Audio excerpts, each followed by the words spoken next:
السلام علیکم ورحمۃ اللہ وبرکاتہ۔ عزیز طلباء و طالبات، اس سے قبل کے لیکچر میں ہم نے انیس کے لکھے ہوئے مرثیے کا مطالعہ کر رہے تھے۔ نصاب میں شامل اس مرثیے کے 10 بند بہت ہی اہم ہیں، جو حضرت امام حسین رضی اللہ تعالیٰ کے سفر کی تیاری پر مبنی ہے۔ حضرت امام حسین رضی اللہ تعالیٰ نے جب سفر کا ارادہ کیا اور اس ارادے کی خبر مدینہ المنورہ میں پھیل گئی، اس خبر کے سننے سے ہر دل غمگین اور ہر آنکھ پرنم ہو گئی۔ ہر کسی نے اپنی کوششیں کی کہ حضرت امام حسین رضی اللہ تعالیٰ کو اس سفر سے روکا جائے، جو یقیناً تاریخ اسلام میں دنیا کا سب سے غمگین سفر ہے۔ یہ وہ سفر ہے جس کے بعد حضرت امام حسین رضی اللہ تعالیٰ کو شہر مدینہ نہیں دیکھ پایا۔ یہ وہ سفر ہے جس کا اختتام حضرت امام حسین رضی اللہ تعالیٰ کے اہل خانہ کی شہادت پر ہوا۔ یہ وہ سفر ہے جس میں حضرت امام حسین رضی اللہ تعالیٰ نے اپنے پورے خاندان کو راہ خدا میں لٹا دیا۔ اس سفر سے روکنے کے لیے مدینہ المنورہ کے سبھی حضرات نے بھرپور کوشش کی۔ بچے، بوڑھے، جوان، مرد، عورتیں، ہر کسی نے اپنی بساط بھر کوشش کرتے رہے اور حضرت امام حسین رضی اللہ تعالیٰ کو سمجھایا گیا کہ آپ سفر مت کیجیے۔ کبھی موسم کا آپ کو ریفرنس دیا گیا، بتایا گیا کہ موسم گرما ہے اور گرمی بہت عروج پر ہے، تو کہا گیا کہ ابھی حضرت مسلم رضی اللہ تعالیٰ کی طرف سے کوئی خبر نہیں آئی ہے، جب تک کہ کوئی خبر نہ آ جائے آپ سفر نہ کریں۔ حضرت امام حسین رضی اللہ تعالیٰ نے کوفے کو جانے سے قبل حضرت مسلم رضی اللہ تعالیٰ کو، اپنے بھائی کو، کوفہ شہر بھیجے تھے۔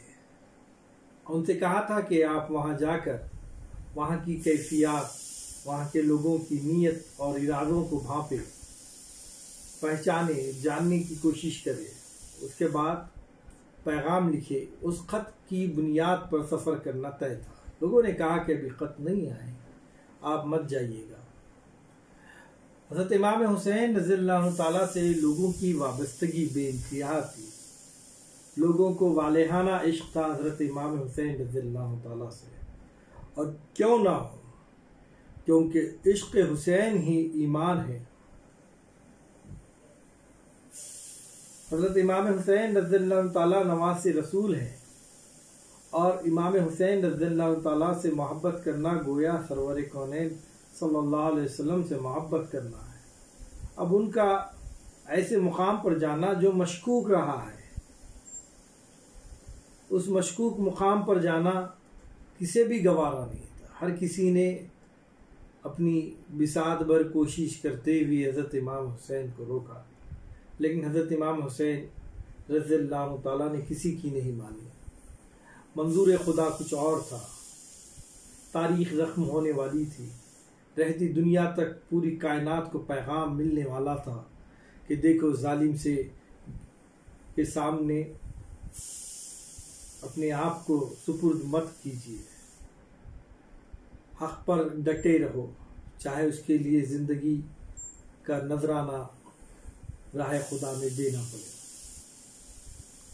حضرت امام حسین رضی اللہ تعالیٰ نے جب مدینے سے کوفے کو جانے کا ارادہ کیا تو سفر کی تیاریاں شروع کر دی۔ ان تیاریوں پر اور اس تیاری کے بعد مقامی لوگوں کے جو جذبات تھے، ان جذبات پر مبنی یہ 10 بند ہیں۔ ابتدائی 5 اور 7 بند، قریب 7 بند ہم نے دیکھ لیے، جس میں بتایا گیا کہ ہر کسی نے کوشش کی آپ کو روکنے کی، حاضر در دولت پہ ہیں سب یاور و انصار. تمام آپ کے دوست و احباب آپ کے در پر آئے ہیں، آپ کے گھر پر تشریف لے آئے ہیں. انصارین ہیں، آپ کے دوست و احباب ہیں. انصار سے مراد مقامی مدینے کے لوگ، سب کے سب تشریف لے آئے ہیں. کوئی تو کمر باندھتا ہے اور کوئی ہتھیار، ہوج بھی کسے جاتے ہیں، محمل بھی ہیں تیار. ہوج کہتے ہیں جو اونٹ پر بیٹھنے کے لیے ایک مقام تیار کیا جاتا ہے، اس کو ہودج کہا جاتا ہے. اماری بھی کہا جاتا ہے، یا اونٹ کا کچاوا کہا جاتا ہے جس میں بیٹھا جاتا ہے. ہودج بھی کسے جاتے ہیں. اب اونٹ پر جو ہے تیاری ہے سفر کی، سب لوگ آ گئے ہیں، سب یار دوست انصارین آ گئے ہیں. کوئی کمر باندھا ہوا ہے، کوئی ہتھیار باندھ کر تیاری کر رہا ہے جانے کی. کوئی جو ہے اونٹ کو تیار کر رہا ہے، اس پہ ہودج جو ہے تیار کیا جا رہا ہے، اونٹ کا کچاوا تیار کیا جا رہا ہے. تو جو ہے کوئی محمل بھی جو ہے کچاوا کو ہی کہتے ہیں، اونٹ کا ہودا جو ہوتا ہے اس کو کہتے ہیں. کوئی محمل تیار کر رہا ہے. چلاتے ہیں درباں کوئی آئے نہ خبردار. درباں جو دربار کے باہر، گھر کے باہر محافظ ٹھہرتا ہے، اس کو درباں کہتے ہیں. وہ چلاتا ہے، وہ صدا دیتا ہے کہ خبردار کوئی باہر نہ آئے. ہر محمل وہ ہودج پہ گھٹا ٹوپ پڑے ہیں. گھٹا ٹوپ کہتے ہیں بارش سے محفوظ رکھنے کے لیے اس پر جو کپڑا ڈالا جاتا ہے محمل پر، اس کو گھٹا ٹوپ کہتے ہیں. یا ایک قسم کا غلاف ہوتا ہے، اس کا ڈالنے کا مقصد عرب میں تو یہ بھی ہوتا ہے کہ جب تیز ہوائیں چلتی ہیں تو ریت کے ذرات اڑتے ہیں، اور جو اونٹ پر بیٹھے ہوئے ہوتے ہیں تو ان کی آنکھوں میں وہ ذرات ظاہری بات ہے لگنے والے، تو اس سے حفاظت کے لیے. اور خواتین جب بیٹھتی ہیں تو ان کا پردہ بھی تو لازم ہوتا ہے. خواتین کو پردہ کرانے کے لیے بھی گھٹا ٹوپ ڈالے جاتے ہیں. لہذا درباں آواز دیتا ہے کہ خبردار کوئی باہر نہ آئے. پردے کی قناتیں لیے فراش کھڑے، پردے کرنے کے لیے.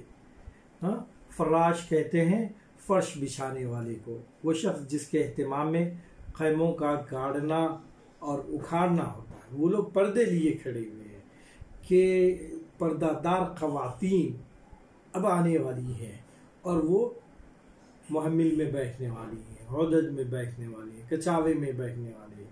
لہذا وہ کہتا ہے کہ خبردار کوئی باہر نہ آئے. وہ پردہ لے کر ٹھہرا ہوا ہے. اور آتے محلہ چلی آتی ہیں بصد غم. محلے کی عورتیں غم بھرے انداز سے آ رہی ہیں، ہر ایک کے دل میں غم ہے. حضرت امام حسین رضی اللہ تعالیٰ چھوڑ کر چلے جا رہے ہیں. حضرت امام حسین رضی اللہ تعالیٰ کے چھوڑ کے چلے جانے کا غم ہر شخص کے دل میں ہے. محلے کی عورتیں آپ کو ملنے کے لیے آ رہی ہیں، آپ کے اہل خانہ کو ملنے کے لیے آ رہی ہیں. ہر ایک کے دل میں غم ہے، ہر ایک کی آنکھ پر نم ہے، ہر ایک اپنے غم کا اظہار کرتی ہوئی آ رہی ہے. کہتی ہیں، کیا کہتی ہیں؟ کہتی ہیں یہ دن رحلت زہرا سے نہیں کم. رحلت انتقال کر جانے کو کہتے ہیں.